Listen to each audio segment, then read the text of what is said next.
রাস্তায় লাইট থাকলে তবুও বোঝা যেত। Coffee, পটাটাস, cake. ফগিংটা দেখো, সত্যি তাই, দেখো আরো গাঢ় হয়ে গেল। আমরাই যতক্ষণ কুয়াশা থাকবে ততক্ষণ ওই গাড়িটাকেই ফলো করবো। মেথি ধনিয়া চিকেন এটা। আর এই হচ্ছে পনির, এই হচ্ছে কুলচা। খুবই সুন্দর আছে, ফ্যান্টাস্টিক। বাজে হচ্ছে 7টা আর আমরা এখন কৃষ্ণনগর পৌঁছে গেছি।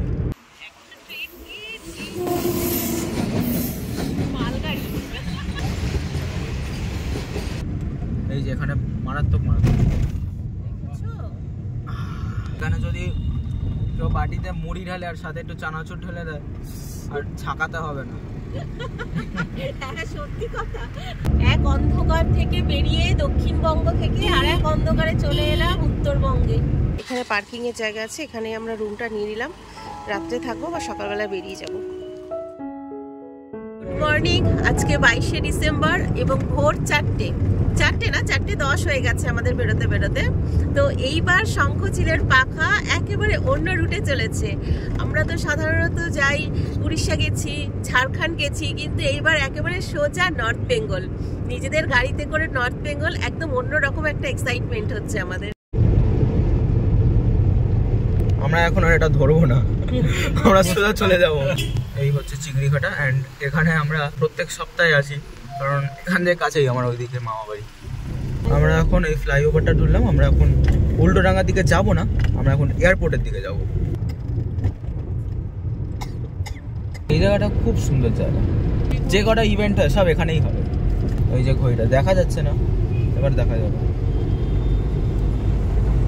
Merry Christmas. Merry Christmas. Continue on Kestopur, Bagiyati flyover for 2 kilometers. Baguiati flyover. Baguiati flyover আছে। আমরা এখন কল্যাণী এক্সপ্রেসওয়ে থ্রু যাব।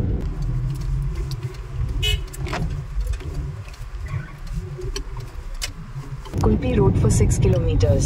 আমরাও যাচ্ছি সাথে ওইদিকে এয়ারপোর্ট। আমরা এখন সোদপুর রোডের দিকে ঢুকছি, যেটা হচ্ছে সোজা কল্যাণী হাইওয়ের দিকে নিয়ে যাবে আমাদের। Continue for 5 kilometers. এটা উপর হচ্ছে কল্যাণী, আর এখন আমরা কল্যাণী হাইওয়ের দিকে যাচ্ছি। মানে ব্রিজটা বেসিক্যালি হচ্ছে, এখনো পুরোপুরি রেডি হয়নি। এটা কমপ্লিট হলে আরো শর্ট হয়ে যাবে, হ্যাঁ তাড়াতাড়ি হবে আর কি। Continue for 29 kilometers. যে রাস্তাগুলো এতদিন আমরা ভিডিও দেখে দেখে অভিজ্ঞতা নিয়েছি, এখন নিজেরা একদম এই যে আমরা কল্যাণী হাইওয়েতে উঠে গেলাম, আশা করি এবার রাস্তা আরো ভালো পাবো। এখন মানে মারাত্মক ফগি। হ্যাঁ, ভীষণ ফগিং হচ্ছে। এই অবস্থায় একটু সাবধানেই ড্রাইভ করতে হবে, খুব একটা স্পিড তোলা যাবে না, কারণ হচ্ছে নিজেদের সেফটিটা আগে। 60-এ মোটামুটি রাখছি আমরা। কুয়াশাগুলো কিরকম লাগছে না, পুরো মেঘের মতো থোকায় আসছে। বাইরেটা তো কিচ্ছু দেখা যাচ্ছে না, পুরো ব্ল্যাঙ্ক, বাইরে কিচ্ছু দেখা যাচ্ছে না। তো রাস্তা খুব ভালো আছে, রাস্তাটা দেখা যাচ্ছে, মানে এখনো পর্যন্ত আমরা ভালো রাস্তাই পেয়েছি। লাগছে, দেখো মেঘের মতো আসছে কুয়াশাগুলো, দার্জিলিং এর ফিল এখান থেকে। আর এখন বাজে হচ্ছে 5:30। এখনো ভোরের আলো ফোটেনি। আদিকে চলে যাচ্ছে হচ্ছে ব্যারাকপুর, আর সোজা আমরা যাব যেটা হচ্ছে কল্যাণী। ওটা থেকে আমরা বড় জাগুলিয়া ধরবো। আমরা 10 মিনিট পর্যন্ত কিছু দেখতে পাচ্ছি না। সামনে এত কুয়াশা, গাড়িগুলো ডিপার চলছে বলে বুঝতে পারছি যে গাড়ি যাচ্ছে। মাঝে মাঝে একটু ক্লিয়ার হচ্ছে, আর মাঝে মাঝে একদম পুরো জিরো হয়ে যাচ্ছে ভিজিবিলিটি, এত ফগিং চলছে। সামনে দেখাই যাচ্ছে না, এতটা ফগিং। তাই কিছু দেখা যাচ্ছে। ক্যামেরায় তো ভালো আসছে দেখি। হ্যাঁ, ক্যামেরায় বোঝা যাচ্ছে, কিন্তু খালি চোখে যেন আরো অস্পষ্ট মনে হচ্ছে। সম্ভবত এখনো চালু হয়নি, বন্ধ। এটা চালু হয়ে যাবে, ওই আর কিছুদিনের মধ্যে চালু হয়ে যাবে। আর এখনো পর্যন্ত রাস্তা কিন্তু আমরা কোথাও এতটুকু খারাপ পাইনি। হ্যাঁ, এমনিতেই অন্ধকার, তারপরে এতটা ফগিং। আমরা কিন্তু 60-এর উপরে যাচ্ছি না, আশেপাশের গাড়িগুলো দেখছি বেশ জোরে জোরে চলে যাচ্ছে, কিন্তু আমরা ওই 60-এর মধ্যেই রেখেছি। রাস্তা যদিও বা ভীষণ ভালো, রাস্তা নিয়ে এতটুকু কোথাও মানে কমপ্লেন নেই। আমরা এতক্ষণ যতটা এলাম, কল্যাণী হাইওয়েটা খুব ভালো এখনো পর্যন্ত, ভালো রাস্তা, খুবই ভালো রাস্তা। কিন্তু রাতের বেলা যেহেতু কিছুই দেখা যাচ্ছে না, আরো ফগিং, স্পিডটা অত তুলছি না, নর্মাল রাখছি মোটামুটি 60-70 এরকম। রাস্তায় লাইট থাকলে তবুও বোঝা যেত। মানে বোঝা যাচ্ছে না যে ক্যামেরার লেন্স গুলা নাকি ফগিং এ ভর্তি। হ্যাঁ, ক্যামেরায় তো তবু ধরছে, আমরা খালি চোখে সেটুকুও দেখতে পাচ্ছি না। আমরা এখন ফ্লাইওভার থেকে নিচে নেমে গেলাম। এখন আমরা যাব হচ্ছে কাঁচরাপাড়া আর Turn Haringhata right road. onto Panchipura, Haringhata, Jaleswar Road. সামনে যে গাড়িটা যেরকম ভাবে যাচ্ছে আমরাও সেরকম ভাবে যাব।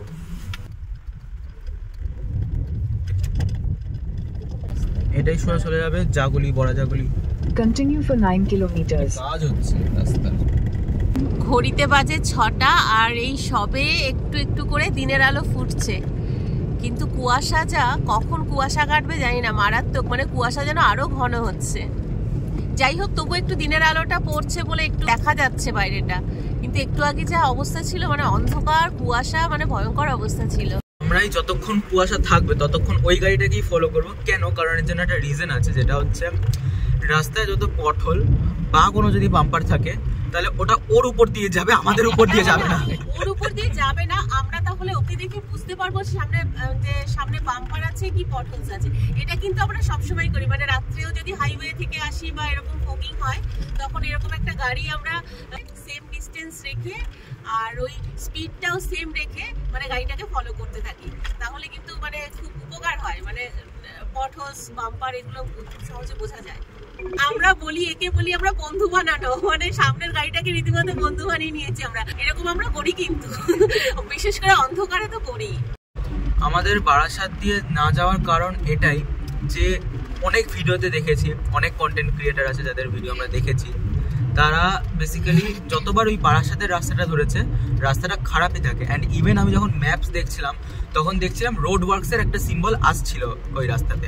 তাই আমরা ভাবলাম যে কল্যাণী হাইওয়েটাই ধরা যাক। এবার মানে অনেক জায়গায় দেখেছি কল্যাণী হাইওয়েটা স্মুথ আছে, তাই আমরা কল্যাণী হাইওয়ে ধরলাম। এই ধরনের পরিস্থিতিতে, যেমন ধরুন ফগিং, অন্ধকার, এই ক্ষেত্রে আমরা প্রেফার করি রাস্তার একদম মিডল ইয়েটা নেওয়ার জন্য।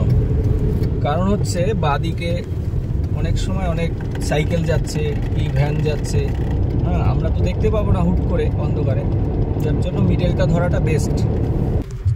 এই হচ্ছে সেই হাইওয়েটা যেটা আমরা এখন কল্যাণী হাইওয়ে থেকে বড়া জাগুলি, যেটা জাগুলি বড়া জাগুলি, সেই হাইওয়েটাতে উঠবো এখন আমরা। বড়াজাগুলি থেকে আমরা NH-12 ধরবো। আমরা তো এখন বড়াজাগুলিতে আছি আর ঘড়িতে বাজে এখন 6টা। আমরা বাড়ি থেকে বেরিয়েছিলাম 4:10-এ, মানে অলমোস্ট 2 ঘন্টারও কম লেগেছে বড়াজাগুলি আসতে। এবার রাস্তা একটু ঝরঝরে আছে, একটুখানি খারাপ আছে।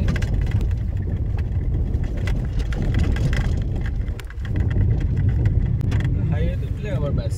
হ্যাঁ হাইওয়েতে উঠলে। বাট শিলিগুড়ি জার্নির প্রথম টোল গেট 105 টাকা।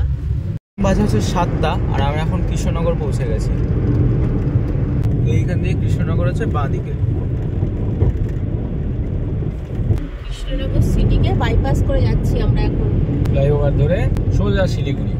এখন আমরা NH-12 এ আছি। সামনে ক্যামেরা, এরকম রাস্তায় প্রচুর ক্যামেরা থাকবে। শিলিগুড়ি এখন এখান থেকে 444 কিলোমিটার। সোজা হচ্ছে বহরমপুর। এখন আমরা আছি হচ্ছে বেথুয়া ডহরির জঙ্গল, অ্যান্ড এখানে কিছুই বোঝা যাচ্ছে না কারণ প্রচুর কুয়াশা। এই যে জঙ্গল বোঝা যাচ্ছে একটু একটু। হ্যাঁ বেথুয়াডাহুরির জঙ্গল এখান থেকে শুরু হচ্ছে। আমি সবাইকে ওয়ার্ন করবো এই জঙ্গলে না আসতে, কারণ এই জঙ্গলে প্রচুর সাপ আছে। একজন আছে সে শুধু সাপ ছেড়ে দেয় এখানে।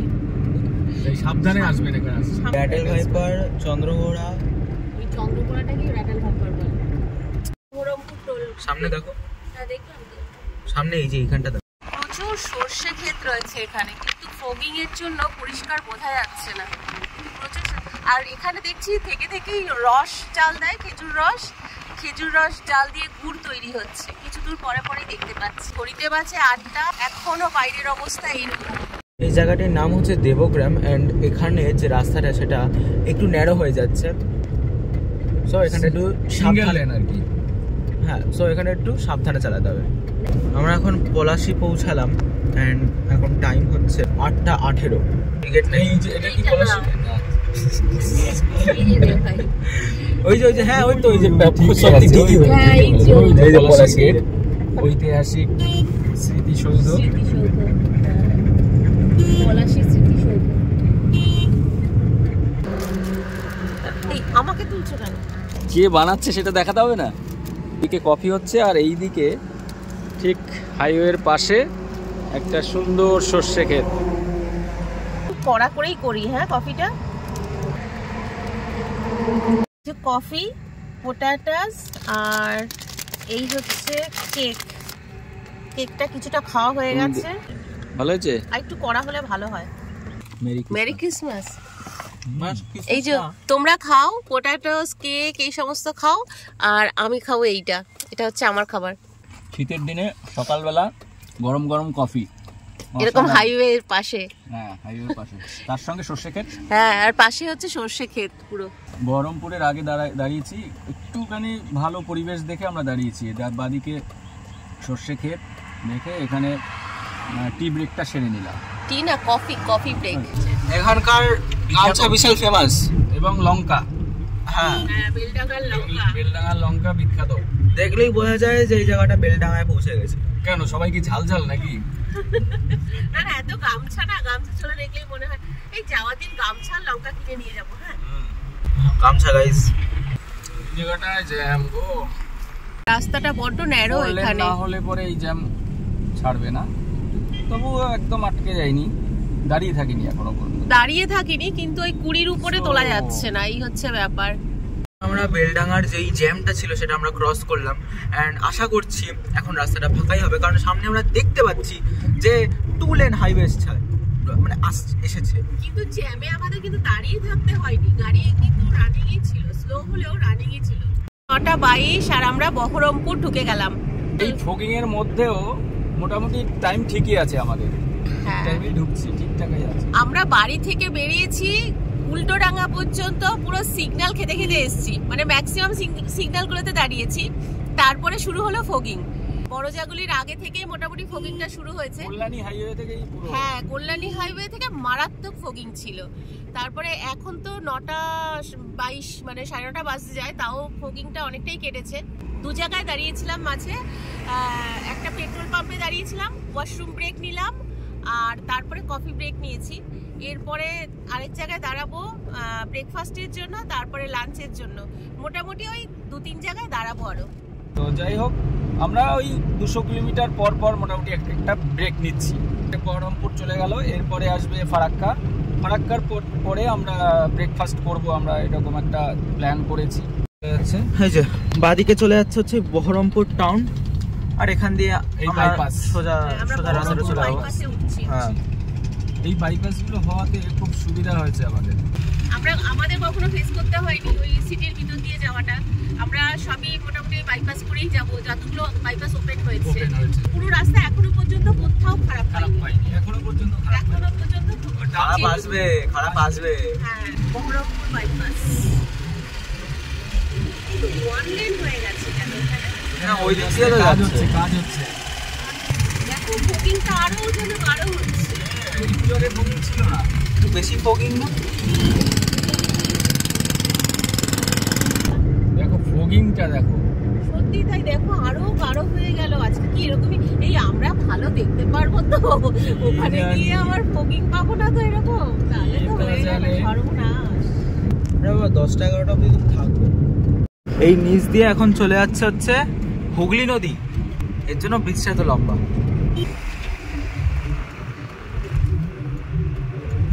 বহরমপুর টোল প্লাজা 125 এখানে।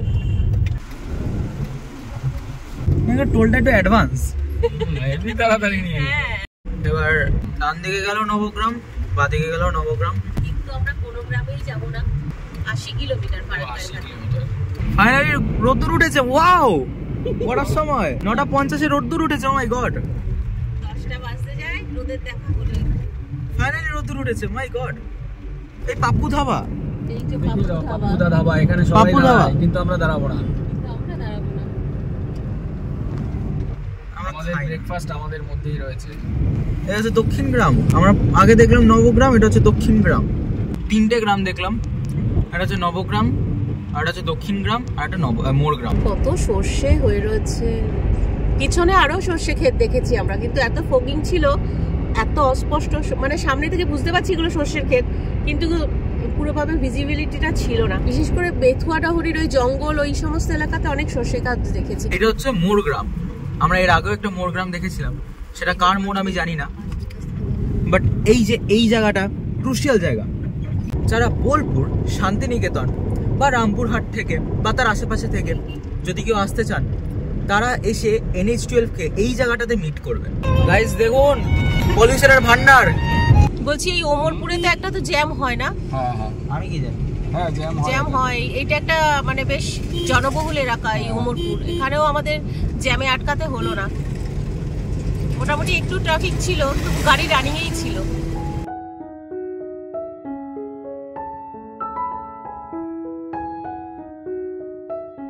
এটার নাম হচ্ছে আহিরন ব্রিজ, আয়রন ব্রিজ না, আহিরন। এটাকে বলেছে ফিডার ক্যানেল।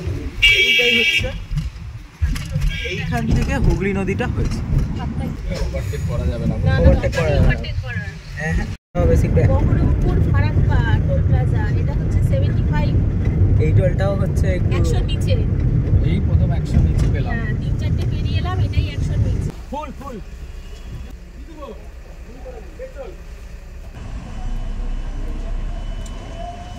ফুল ট্যাঙ্ক করে নেওয়া হলো বেসিক্যালি।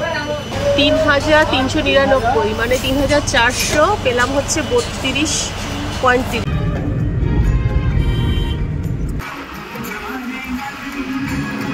এতদিন আমরা এই রেলের পথ থেকে এই রাস্তাটাকে দেখতাম, এখন আমরা এই রাস্তা দিয়ে ওই রেলের পথটাকে দেখব। এখন হচ্ছে ফারাক্কা বাঁ দিকে, এবার আমরা তো ফারাক্কার মধ্যে ঢুকবো না, আমরা ফারাক্কা ব্রিজের দিকে যাব, তাই আমরা চলে যাবো হচ্ছে সোজা। আমরা কখন থেকে ভাবছি কখন ফারাক্কা বেড়েছে, কখন ফারাক্কা বেড়েছে। ওইদিকে হচ্ছে তোমার ব্যারেজে, মানে যেটা হুগলি নদীটা হয়েছে যেখান দিয়ে। আর এইটাই পদ্মা হয়ে গেছে বাংলাদেশে গিয়ে, গঙ্গাটাই পদ্মা হয়ে দ্য মোস্ট কন্ট্রোভার্সিয়াল প্লেস। এতদিন ট্রেনে বসে আমরা এই রাস্তাটা দেখতাম, গাড়িগুলো যাচ্ছে, আর এখন আমরা নিজেরা রাস্তা দিয়ে যাচ্ছি ট্রেন লাইনটাকে পাশে রেখে। আর ফারাক্কা ব্যারেজের উপর দিয়ে আওয়াজ হচ্ছে জলে, শুনতে পাচ্ছ? হ্যাঁ, জলের আওয়াজটা শুনতে পাচ্ছি।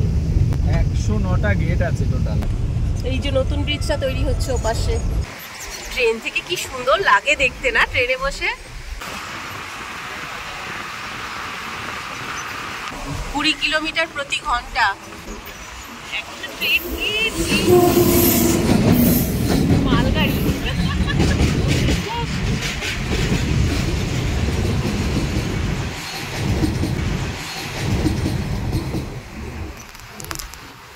খোলা যে গেটগুলো রয়েছে, সেই জলগুলো যে যাচ্ছে তার আওয়াজটা পাচ্ছি পাশ থেকে। আর এই গেটগুলো তো প্রায় শেষ হয়ে এসছে, যেমন ওই যে 103 নাম্বার গেট, 109 অবধি গেলে শেষ। টোটাল 109টা গেট রয়েছে এখানে। এই সব জায়গাতেই কোথাও ওই দূরে কোথাও পিকনিক স্পটও রয়েছে। ও না না, ওই যে দূরে বোধহয়, না না বলবো না বাবা, কোন সময় সেই ঝাড়খণ্ডের মতো হয়ে যাবে। সেই মনে আছে আমরা যাচ্ছিলাম, দেখি দূরে একটা নদীর পাড়ে আগুন জ্বলছে, তারপর বলছি ওই দেখো পিকনিক করছে পিকনিক করছে, কাছে গিয়ে দেখি যে শ্মশান ঘাট ছিল, সেই দাহ হচ্ছিল। যে আরো এক জায়গায় ওইরকম আগুন জ্বলছে, দেখে বলছে আর একটা শ্মশান ঘাট, গিয়ে দেখি ওইটা আবার পিকনিক হচ্ছে, মনে হচ্ছে। এই হচ্ছে 109 নম্বর গেট, অন্তিম গেট। চলে এলাম ব্যারেজ শেষ করে। আমরা এখন মুর্শিদাবাদ ছেড়ে মালদা ডিস্ট্রিক্টে ঢুকলাম।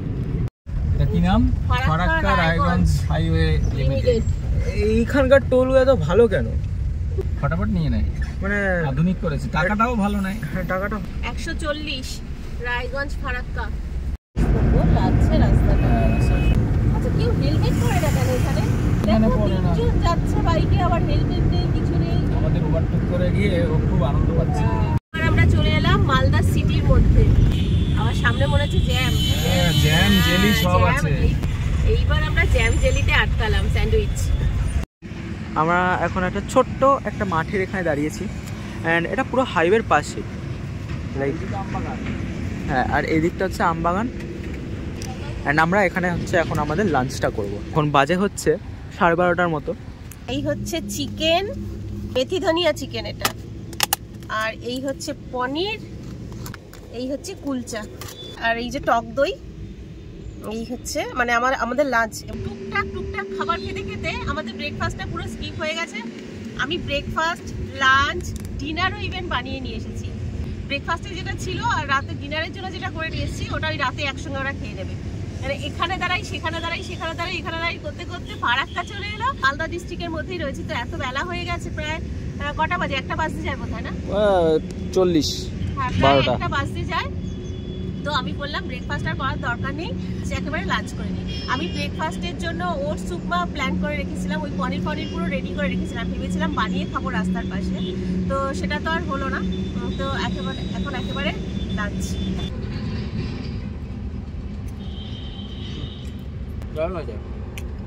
হ্যাঁ দেখতে পাচ্ছি, কেমন আছে বল? খুবই সুন্দর হয়েছে, খুবই সুন্দর হয়েছে, ফ্যান্টাস্টিক। মালদায় আম গাছের নিচে বসে আমরা লাঞ্চ হচ্ছে আমাদের, এই যে লাঞ্চ। এই টক দই তো নিলে না, কই ট্রেন?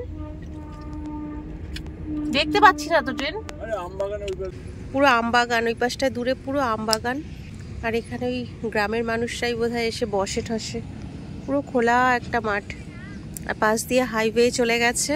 আমি এঁঠো বাসনগুলো ওয়াইপস দিয়ে মুছে দিয়েছি, আর অসীম গাড়িতে ধুলো ঠুলো লেগেছে, সেইগুলো একটু মোটের উপর পরিষ্কার করে রাখছে। না না, সুস্তানি মোড় এখান থেকে 2 কিলোমিটার। আমাদের বুকিং না থাকলে আরো 1 ঘন্টা আগে আসতাম।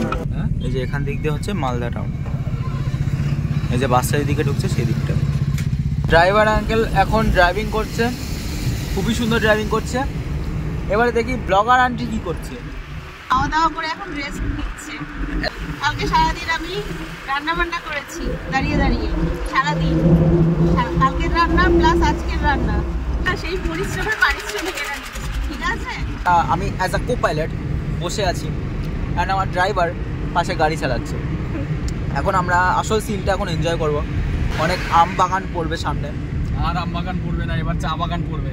ও ইয়ার রাইট, চা বাগান, চা ই চাই। বুলেরোর পেছনেই যাই। 65 এটা মিটারও একটু কম আছে, একটু কম থাকলে ভালো লাগে। Farakka Raiganj highway limited. পুরো মাঠ জুড়ে, দিগন্ত জুড়ে সর্ষে ক্ষেতের চাষ হয়ে রয়েছে, কি অপূর্ব লাগছে। দারুণ একটা গন্ধ বেরোচ্ছে সর্ষে ফুলের, পুরো মাঠের মানে রাস্তার দুপাশে সর্ষের ফুল। ইতাহার, আমরা এখন এসেছি হচ্ছে ইতাহার।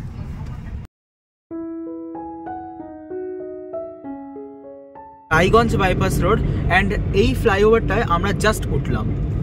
আর এটা থেকে এখন আমাদের রাস্তা অনেক শর্ট হয়ে গেছে। এর আগে রায়গঞ্জের সিটির ভেতর দিয়ে যেতে হতো, সেটা রায়গঞ্জ বাইপাস খোলার পরে অনেকটা ইজি হয়ে গেল আমাদের শিলিগুড়ি। সূর্য আস্তে আস্তে অস্তা চলে যাচ্ছে, আমাদের মনে হচ্ছে 7-8টা বেজে যাবে ঢুকতে দেখতে। এরা তো আরাম আছে যাচ্ছে। সাধারণ রাস্তা রায়গঞ্জ বাইপাসটা, দারুণ দারুণ। কিন্তু ডাল খোলার পরে যখন রাস্তা আসবে তখন তো অবস্থা খারাপ।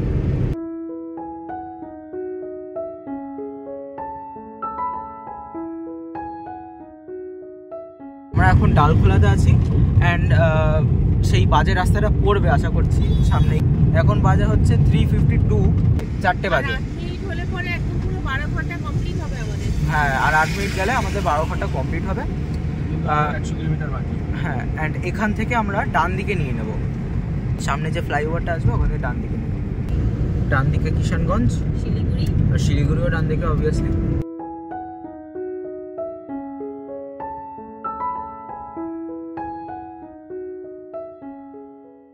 এই পা দিকে গেলে হচ্ছে পূর্ণিয়া, আর এইদিকে গেলে শিলিগুড়ি, কিষানগঞ্জ।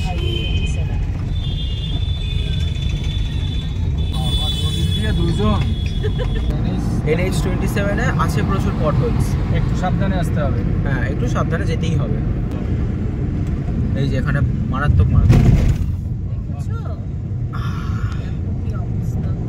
রাস্তার কন্ডিশন খারাপ। সূর্যাপুর টোল প্লাজা, সামনেই কত সুন্দর। এখানটা আবার রাস্তাটা এত খারাপ। ওয়াও, একটু বন্ধ করে করে সারাই করছে। এই জায়গাটার জন্যই রাস্তাটার টাইমটা বাড়িয়ে দেয়, নাহলে এত সময় লাগার কথা না। রাস্তা তুলে দেয়, এই ধুলো, প্রচন্ড ধুলো। সূর্যাপুর টোলের পর থেকে রাস্তা হয়ে গেছে মারাত্মক দূষণ, পটহোলসে ভর্তি, একদম গাড়ি স্পিড তোলাই যাচ্ছে না। 20-30-এ ওঠে না, 10-15 খারাপ রাস্তা। ভীষণ খারাপ।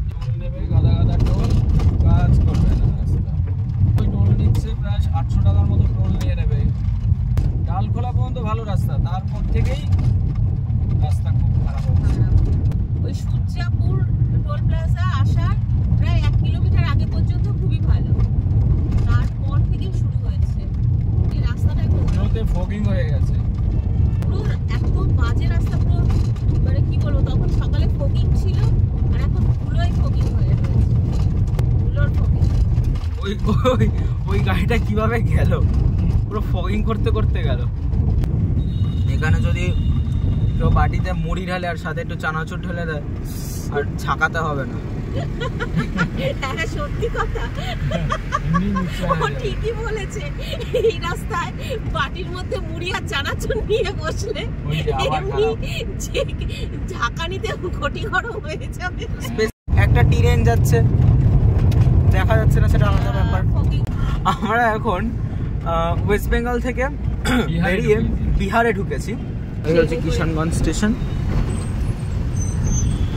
সুন্দর রাস্তা, ও মাই গড, ও মাই গড, অনেকক্ষণ বাদে একটু রাস্তা ভালো পেয়েছি। আহা, এক অন্ধকার থেকে বেরিয়ে দক্ষিণবঙ্গ থেকে আর এক অন্ধকারে চলে এলাম উত্তরবঙ্গে। আহা কি সুন্দর কবিতা। এইটা তোমার কবিতা মনে হলো? দেখি কত বলছে, দার্জিলিং 126 কিলোমিটার। তো মানে পুরো অন্ধকার হয়ে গেছে, আর মানে চা বাগান দেখার কোনো আশা নেই আমাদের। কালকে দেখতে পাবো, কালকে দেখতে পাবো। আমরা এখন এই জায়গাটায় দাঁড়িয়ে আছি, এই যে উপরে ব্রিজে উঠে গেলে জলপাইগুড়ি ফুলবাড়ি। ফুলবাড়ি জলপাইগুড়ি আমাদের নিতে হবে এই লেফটে বাগডোগরার দিকে। শিলিগুড়ি ঢুকতে আমাদের 17 কিলোমিটার মতো বাকি আছে। 14 ঘন্টা লাগলো। হ্যাঁ, রাস্তা খারাপ ছিল প্রচুর। প্রথমত সকালের দিকে সকালে প্রচন্ড ফগিং পেয়েছি, রানিংয়ে চালানো যায়নি। তারপরে ওই কি যেন সূর্যাপুর টোল প্লাজার প্রায় 1 কিলোমিটার আগে থেকে রাস্তা খারাপ, আর সেই থেকে এই পর্যন্ত রাস্তা ভালো আছে কিন্তু খারাপও বেশ আছে, সেই জন্য বেশ কিছুটা মানে আস্তে চালাতে স্পিডে চালানো যাচ্ছে না। এই ভালো এই খারাপ এরকম ভাবে চলছে, ওই তার জন্য আমাদের দেরি হয়ে গেছে। তারপর আমরা 1 ঘন্টা মতো আমাদের দাঁড়িয়েছি, খাবার খেয়েছি, লাঞ্চ করেছি। হ্যাঁ, একটু তো এতটা রাস্তা প্রায় 600 কিলোমিটার মতো রাস্তা, টানা আসা একেবারেই সম্ভব না। 13 ঘন্টা মোটামুটি ধরা যায় যদি 1 ঘন্টা টানা আসা হয়। টানা কেউই আসতে পারবে না, তাকে দাঁড়া যেই আসুক না কেন একটু তো রেস্ট নিতেই হবে। আমরা এই ট্রিপে কোথায় কোথায় যাচ্ছি সেগুলো থাকবে পরের ভিডিওতে। মানে আমরা একটু হিংস দিয়ে রাখি কোথায় কোথায় যাচ্ছি, একদম অফবিট কিছু জায়গা এক্সপ্লোর করব এখান থেকে।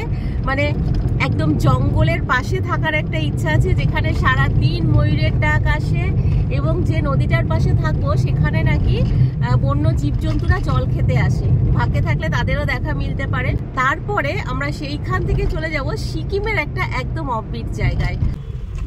আমরা বেসিক্যালি এখন বাগডোগরাতে আছি, অ্যান্ড এখান থেকে আমরা শিলিগুড়ি যাব। অ্যান্ড শিলিগুড়ি এখান থেকে প্রায় 10 কিলোমিটার মতো। এই হচ্ছে হিলকার্ট রোড। এই যে Gitanjali guest house and lodge, এখানে পার্কিং এর জায়গা আছে, এখানে আমরা রুমটা নিয়ে নিলাম, রাত্রে থাকবো বা সকালবেলা বেরিয়ে যাব।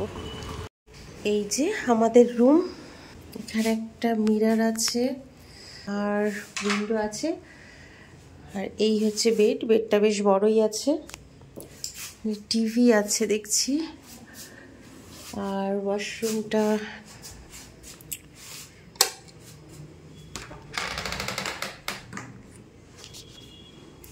ঠিকঠাক আছে।